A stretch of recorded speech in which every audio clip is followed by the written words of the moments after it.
सी बारिश का हो, विश्व भर में लगातार डैम टूटने की खबरें आने लगी हैं। चीन में एक के बाद एक डैम टूटने का सिलसिला जारी है और इसकी वजह से चीन की आधी से ज्यादा आबादी पर खतरे की तलवार लटक रही है, क्योंकि ज्यादातर डैम ऐसी जर्जर हालत में है कि किसी भी वक्त ताश के पत्तों की तरह ढह सकते हैं और ऐसा हुआ तो जल प्रलय आ जाएगी, जिसे रोकना किसी के बस में नहीं होगा।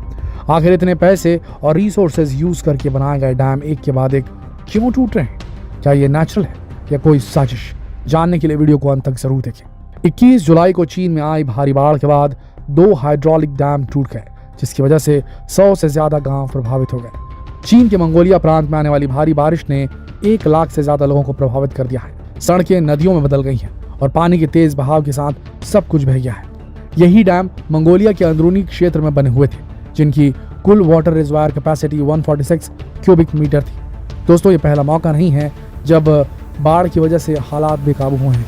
पिछले साल ही जुलाई में चीन ने बाढ़ का वो भयंकर मंजर देखा था कि खुद को महाशक्ति समझने वाले चीन के भी होश फाख्ता हो गए थे और उसे समझ आ गया कि भले ही चीन मैन्युफैक्चरिंग हब बन गया हो, दुनिया में महामारी फैलाकर पल्ला झाड़ लिया हो, लेकिन प्रकृति के आगे वो भी बेबस है।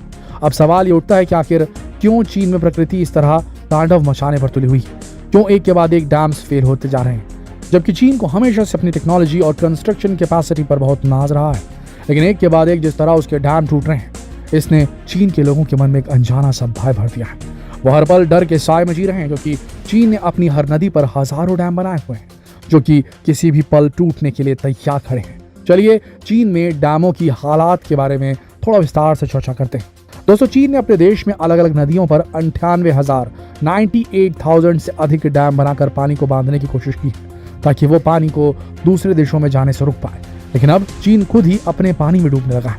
हर साल आने वाली बाढ़ इस बात का सबूत है कि प्रकृति अब चीन से नाराज हो चुकी है। सबसे आश्चर्य की बात यह कि चीन आज भी अपनी गलती मानने के लिए तैयार नहीं है, बल्कि वो अपनी गलतियों को छिपाने में लगा है। यहाँ तक कि वो तो मंगोलिया में डैम फेल होने की घटना को मानने से भी इनकार कर देता है। चीन में होने वाली इस भारी बारिश का एक कारण तो क्लाइमेट चेंज को माना जाता है।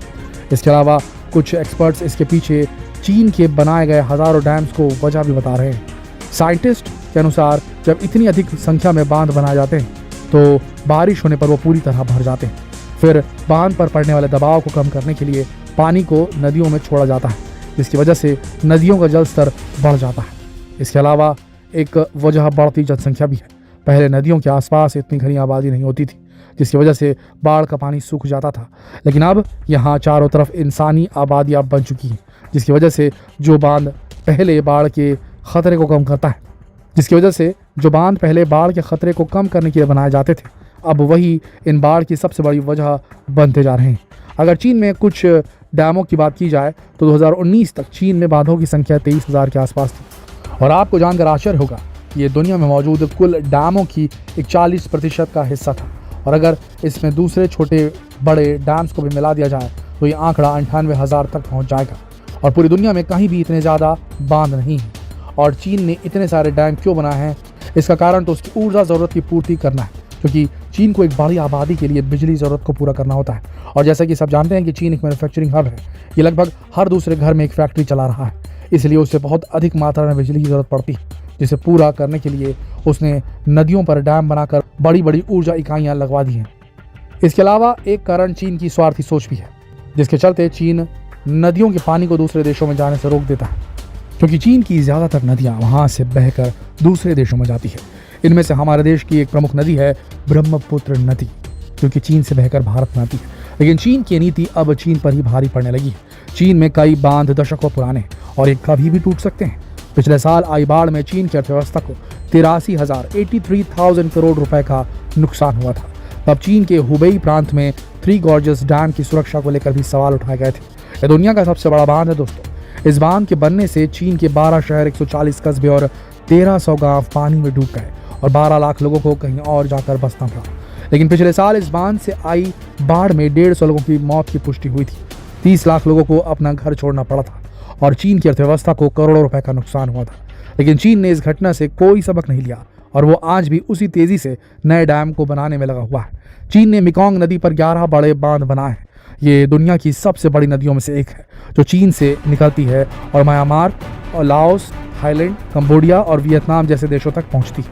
इन देशों में रहने वाले हजारों लोग इस नदी के पानी पर निर्भर करते हैं, लेकिन चीन इस नदी के पानी को बांधों के जरिए रोक रहा है ताकि इन देशों के लोगों को पानी की एक एक बूंद को तरसने लगे और पानी छोड़ने के बाद चीन अपनी सारी बातें इन देशों से हासिल कर सके। लेकिन अब चीन पर ही इसका भारी असर पड़ रहा है, क्योंकि हर साल इन बांधों में अधिक से अधिक पानी जमा हो रहा है और इस पानी को बहने का रास्ता नहीं मिल रहा है। लेकिन पानी अपना रास्ता बनाना जानता है, भले ही उसे बांध तोड़कर आगे बढ़ना ही क्यों ना पड़े। दोस्तों, ये तो हुई चीन की बात, लेकिन हमारे देश में हालात भी कुछ ज़्यादा अच्छे नहीं हैं। हमारे यहाँ भी हर साल बारिश के सीज़न के दौरान बांधों की दीवारें दरकने लगती हैं और ज़रा सा भी दबाव पड़ते ही बांध टूटने लगते हैं और पानी जल प्रलय का रूप लेकर अपने आसपास मौजूद हर चीज़ को मिटाने पर उतारू हो जाता है। हर साल बाढ़ के चलते सैकड़ों लोगों की जान चली जाती है, हज़ारों लोग बेघर हो जाते हैं। दोस्तों, इन सब के पीछे हम प्रकृति को पूरी तरह जिम्मेदार नहीं मान सकते, क्योंकि हर नदी पर डैम बनाकर हमने ही धरती को छलनी कर दिया और अब शायद प्रकृति हमारे कर्मों का हिसाब हमसे मांग रही है। दोस्तों, लगता है अब समय आ गया है कि हम अपनी जिम्मेदारी समझें और प्रकृति के साथ खिलवाड़ करना फाइनली बंद कर दें, ताकि हमारा आने वाला भविष्य सही हो सके, ताकि हमारा आने वाला भविष्य डर के साए में ना घुसे। दोस्तों, ये जानकारी आपको कैसी लगी हमें कमेंट में जरूर बताइएगा। वीडियो को ज़्यादा से ज़्यादा शेयर कीजिए, लाइक कीजिए फेसबुक पर, व्हाट्सएप पर। कल फिर मिलते हैं एक और रोचक वीडियो के साथ। तब तक के लिए आप सबका इस वीडियो के अंत तक बने रहने के लिए दिल की गहराइयों से धन्यवाद।